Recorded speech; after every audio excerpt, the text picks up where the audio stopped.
Big tech is handing out big checks in a bid to buy influence on Capitol Hill, according to a one-of-a-kind investigation done by the American Principles Project, that think tank cataloging each public donation from Silicon Valley companies to D.C. nonprofits, making special note of those going after conservatives. Joining us now is the man who spearheaded that investigation, Jon Schweppe, Director of Policy and Government Affairs at the American Principles Project. Jon, good to have you with us. These big tech firms donated to Democrats.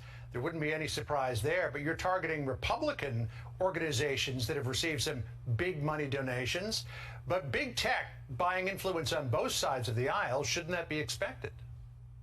Well, yeah, these are the largest companies in the world. We know they spend millions and millions of dollars on direct lobbying, but there's something different about this. I mean, these are think tanks, academic centers, they're respected on the Hill. They're supposed to be, kind of objective and approaching these from an ideological standpoint.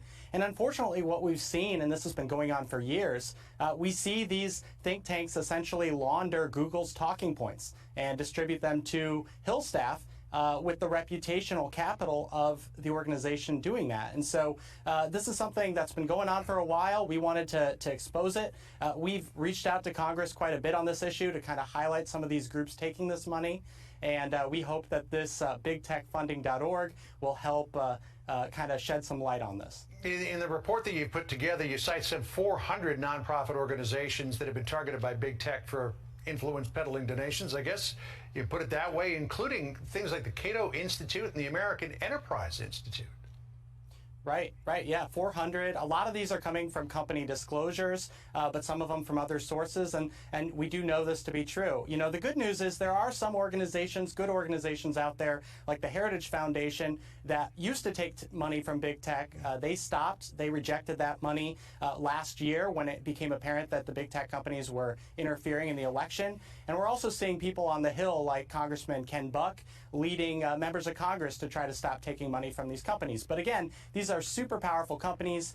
They have a lot of influence on leadership, on committee people. So we're trying to get that out there and kind of highlight it. Political donations, buying political influence is nothing new in Washington, D.C. You've got organizations like the American Petroleum Institute, Pharma, the Hospital Association, Service Employees International Union, the Teamsters, Airlines for America, and dozens more who are making donations to political PACs. They're also making donations to individual legislators for their campaigns. But you say this is different because these are supposed to be relatively neutral think tanks. Right, and big tech itself poses, it's a much different animal. I mean, we're talking about the digital public square. We're talking about effects on our elections. And so while I think there's something to be said for corporate transparency from these other industries, I think it's even more critical from big tech. And so that's what we're trying to accomplish here. And we think we'll have an effect. And hopefully people on the Hill will start thinking twice before they listen to organizations that are taking hundreds of thousands of dollars from Google and Facebook. Well, the report is certainly an interesting read. Anybody at home who wants to look it up just has to go to your website, American Principles Project. Jon Schweppe, good to have you on today. Appreciate you coming by. Thank you.